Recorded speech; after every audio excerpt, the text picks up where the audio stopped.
নামাজের ভিতরে আল্লাহ তাআলা এমন একটা শক্তি রেখেছে, তার ভিতরে একটা এমন তাকত আছে, মানুষকে প্রত্যেক ফরজ, প্রত্যেক বদকাম, প্রত্যেক নাজিস থেকে দূরে রাখতে। তার ভিতরে আল্লাহ তাআলা একটা তাকত দিয়েছে। কিন্তু বর্তমানে দেখা যায় মানুষ নামাজ পড়ে, ছুটিও করে, নামাজ পড়ে বেঈমানি শয়তানি করে, নামাজ পড়ে ঝুঠ কথাও বলে, নামাজ পড়ে ঝুঠা গাওয়াহিও দেয়। কি আল্লাহর কালাম ঝুঠ? আল্লাহ ফরমান ইন্না সালাতা তানহা আনিল ফাহশাই ওয়াল মুনকার। নামাজ যে কায়েম করবে তারকে আল্লাহ তাআলা প্রত্যেক বুরা কাম থেকে, ফরজ থেকে, নাজায়েজ কাম থেকে আল্লাহ তাআলা তাকে দূরে করে দেবে। তার দ্বারাতে ঝুঠ কথা হবে না, চুগলখড়ি হবে না, চুরি হবে না, জেনা হবে না, ডাকাতি হবে না, বাদদারি হবে না, বেঈমানি হবে না, কিছুই হবে না। তো তার ভিতরে দেখা যায় তজরবা করে যে আল্লাহর কালাম ঝুঠ কি আমরা ঝুঠ? আল্লাহর কালাম কখনো ঝুঠ হবে না, ঝুঠ কোনো আমরা সব ঝুঠ। কেমন করে ঝুঠ? তার দুই চারটা মিসাল আপনাদের সামনে তুলে রাখবো। আল্লাহ তাআলা ফরমান ওয়া আকিমুস সালাত, হে हमारे ईमानदार বান্দা, যে আমাকে এক বলে বিশ্বাস করেছো, এক বলে জেনেছো, মুহাম্মদ রাসূল বলে জেনেছো, তো তোমরা কি করো? নামাজকে কায়েম করো। নামাজ পড়ো ভাই, নামাজ কায়েম করো। নামাজ পড়ার কথা কোনটি নেই। ওয়াকিমুস সালাত, ওয়াকিমুস সালাত, ওয়াকিমুস সালাত। কোরআনের ভিতরে যেখানে পেলো ওয়াকিমুস সালাত, ইকরাউস সালাত কোনটি নেই, যে নামাজ পড়ো কোনটি নেই। তো নামাজকে কায়েম করতে হবে। তো নামাজকে কায়েম কেমন করে হবে?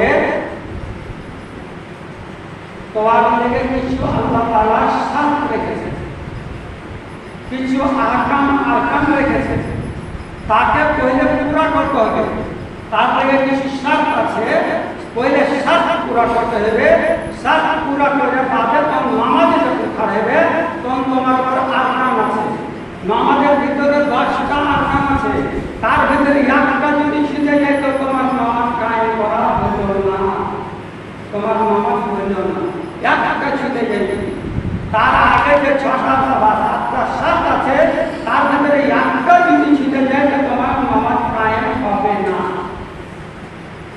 তো নামাজকে কায়েম করতে গেলে পহলে শার্তকে পুরা করে বাদে নামাজে এসে খাড়া হতে হবে। যখন খাড়া হয়ে যাবে নামাজে, তখন তোমাকে 10টা জিনিস লাগবে। খাড়া হওয়ার আগে 7টা, আর খাড়া হওয়ার পর খাড়া হয়ে যখন তখন লাগবে 10টা। তার ভিতরে তুমি একটা ছুঁয়ে যদি যায় তো তোমার নামাজ কায়েম হবে না। কামাত মানে হলো খাড়া করা। কোন জিনিসকে খাড়া করতে গেলে তাকে দেওয়া লাগে, পিলার লাগে, 5 ফুটি খাম্বা লাগে, তাহলে ঘরটা খাড়া হয়। তো তোমার যে নামাজকে খাড়া করবে, তো তোমাকে নামাজ খাড়া করতে গেলে যখন নামাজ খাড়া করতে যাবে তোমাকে পহলে শার্ত পুরা করে আসতে হবে। শাস্ত্রের ভিতরে কি? সব থেকে পয়লা নম্বর শার্ত, তোমার ওয়াকর জানে পাক হয়। ওয়াকর পাক হওয়া চাই। সব থেকে প্রথম শাস্ত্র হলো নামাজ যখন তুমি কায়েম করতে আসবে, মসজিদের দিকে আসতে লাগবে, তার আগে তো তোমাকে ওয়াকর পাক হওয়া চাই। তো ওয়াকর পাক হওয়ার মানে হলো দুটা। ওয়াকর পাক হওয়ার মানে দুটা, একটা জাহিরি নাপাকি হয়, একটা বাতিনি নাপাকি। জাহিরি নাপাকি হলো কোনটা? যে লোক দেখতে পায়, তুমি হাইতাস তো তোমার ভিতরে খুব ভেড়া আছে, গোবর ভেড়া আছে, খুব গামলা জিনিস লেগে আছে, তো ওইটা হলো জাহিরা নাপাকি। ওইটাকে ধুয়ে যেতে গেলে সাফ হয়ে যায়। যেটাকে লোক দেখতে পায় ওইটা হলো জাহিরা নাপাকি। তো ওটাকে তোমাকে হটাইতে হবে। আর দোসরা হলো বাতিনি নাপাকি, যেটা লোক তোমার দেখতে পায় না, তোমার ভিতরে নাপাক আছে কিন্তু লোক দেখতে পায় না। ওইটা হলো বাতিনি নামাকি। তো ওটা থেকে তোমাকে পাক হয়ে আসতে হবে নামাজ কায়েম করতে, তাহলে তোমার নামাজ কায়েম হবে, অন্যথা তোমার নামাজ কায়েম হবে না। তো বাতিনি নামাকি কি হলো? যে তুমি কিছু খাইয়েছো সেই খানাটা তোমার পাক কি না পাক, যে খানাটা তুমি খাইয়া আইসাছো নামাজ পড়িতে, সেই খানাটা তোমার পাক বা না পাক, সেই জিনিসটা তোমাকে তজবিজ করতে হবে। কি খেয়ে এতে কয়েকটা জিনিস আছে। আমরা চাষি খেতি করি, আবাদ করে খাই, ভুঁই চাষ করি। ভুঁই চাষ করতে যদি কাউরে 1 ইঞ্চ বা 8 ইঞ্চ কাউরে আইন চাইটা লাও, ওইখানে 5টা ধানের গাছ লাগা ছিল, সেই ধানটা যদি তোমার 100 মন ধানের সাথে মিশে হয়ে যায়, তোমার 100 মন ধানকে না পাক করে দিয়েছে, তোমার ধান আর পাকতে নেই। আর ওই ধানের চাল দিয়ে ভাত দিয়ে তুমি খায়া আইসেছো নামাজ আদা করতে, আল্লাহ তাআলা তোমার নামাজ কবুল করবে না। তুমি নামাজ আদা করছো আর লোকের বুরাইও করছো, তুমি জেনে দাও যে তোমার নামাজ কাম করতে পারেনি, তোমার নামাজের পাওয়ার সিজ হয়ে আছে, তার ফিজ উড়ে গেছে, তোমার নামাজের ফিজ উড়ে আছে। কেন? তোমার পেটে যেটা খানা গেছে সেই খানাটা হলো নাপাক। কেন? তোমার ভুঁয়ের পাঞ্জরে ঘুম ছিল, ভুট্টা কাটতে গেছো, তোমার ভুট্টা একটা পয়লা ছিল তোমার ভুঁয়ে, তুমি তোমার ভুট্টার সাথে সাইকেলে বাড়ি চলে এসেছো, তুমি ওই ভুট্টাকে নিজের ভুট্টার সাথে মিলিয়ে বেঁচে দিয়েছো, ওই ভুট্টা থেকে তুমি খানা খেয়েছো, তোমার জিসিম নাপাক হয়ে গেছে।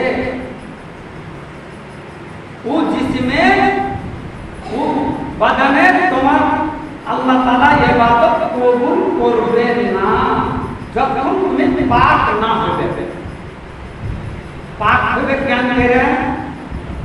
যদি আল্লাহ তোমাকে তৌফিক দেয়, তো লোকটাকে দেখে ভাই তোমার ভূমি আল্লাহ ने আমি চাইবে খেয়েছিল, এতে আল্লাহ কি পয়সা তোমার দিয়ে দাও, ভাই তোমাকে মাফ করো, তোমার ভূমি থেকে 10টা ভুট্টা কেটে দিয়েছিল, ऐसा খাই নিয়েছি, কিন্তু ভাই তুমি বাচ্চা হারজানা দিবে, আমার কাছে নিয়ে নাও, কিন্তু ভাই আমাকে তুমি মাফ করো। সেই লোকটা যদি তোমাকে মাফ করে দেয়, তোমার কাছে হারজানা দিয়ে দেয়, তাহলে তুমি পাক হয়ে গেলে। তা বাদে তুমি নামাজ কায়েম করতে এসো, তোমার নামাজ কায়েম হয়ে যাবে। ওই নামাজে তোমাকে প্রত্যেক বুরাই থেকে তোমাকে রুখে দিবে। নামাজের ভিতরে আল্লাহ তাআলা তাকত দিয়েছে, ইন্না সালাতা তানহা আনিল ফাহশাই ওয়াল মুনকার। দুনিয়া ঝুট হতে পারে, আমরা ঝুট হতে পারি, আল্লাহর কালাম ঝুট হবে না, আল্লাহর কথা ঝুট হবে না। আল্লাহ কই দিয়েছে নিজের কালাম পাকের ভিতরে যে লোকটা নামাজ কায়েম করে নেবে, তাকে প্রত্যেক বুরাই থেকে, প্রত্যেক নাজিস কাম থেকে তাকে আমি দূরে করে দেব, তার ভিতরে একটা পাওয়ার দিয়ে দেব, সে বুরাইতে যাইতে পারবে না। নামাজের ভিতরে আল্লাহ তাআলা বহুত তাকত দিয়ে দেবে, সে বুরাই থেকে পা উঠাইতেও পারবে না, তার তাকত থাকবে না। আমরা নামাজ পড়ি আর লোকের বুরাইতে যাই, তার মানে জেনে নাও যাদের জিন্দেগির একটাও নামাজ কবুল আল্লাহ তাআলা করেনি। তুমি দেখে দাও, পাথরে লিখে দিয়েছি, আল্লাহ ঝুট হবে না, ঝুট আমরা, আল্লাহর কালাম ঝুট হবে না, ঝুট আমরা। আল্লাহ কইছে ইন্না সালাতা তানহা আনিল, ইন্না কইছে নিঃসন্দেহে, কথা তোমরা সন্দেহ করিও না, নিঃসন্দেহে নামাজ প্রত্যেক মানুষকে ফহশ থেকে, বুরাই থেকে দূরে রাখে। আল্লাহ যে মানুষটা নামাজ কায়েম করে দিলে তাকে আল্লাহ তাআলা দুনিয়ার প্রত্যেক বুরাই থেকে আল্লাহ তাআলা তাকে বাঁচিয়ে দিবে, তাকে দূরে রাখবে। তার দ্বারাতে বুরা কাম হবে না, তার দ্বারাতে ঝুট গাওয়াহি হবে না, ঝুঠা কথা হবে না, বেঈমানি শয়তানি হবে না, লোকের বেঈমানি করতে পারবে না, চুগলখড়ি করতে পারবে না, তার দ্বারাতে আর হবে না। যখন নামাজ কায়েম করে দিবে, তার দ্বারাতে দুনিয়াতে কোনো বুরা কাম তার দ্বারাতে আর হবে না। আর আমরা নামাজও পড়ি, ঝুঠা গাওয়াহি নামাজ পড়ি লোকের বেঈমানি করি তো জেনে রাখো যে আমাকে নামাজ আল্লাহ তাআলা একটাও কবুল করেনি এটা পাথরে লিখে দাও কিয়ামতের দিন তোমার আমল নামাতে তুমি দেখবে একটাও নামাজ নাই পুড়ে গেছে সওয়াল করবে যে আল্লাহ আমাকে বছর ভর নামাজ পড়ি শুনুন জিন্দেগি ভর নামাজ পড়া হাম নামাজ গেলে কই আল্লাহ যাদের নামাজ তুমি কায়েম করতে পারোনি তুমি হাসাত মোতাবেক আসতে পারোনি তুমি আমার আরকান আহকামকে পুরা করতে পারোনি ওইখানে তোমার নামাজ তোমার রেসিডের আজ নাই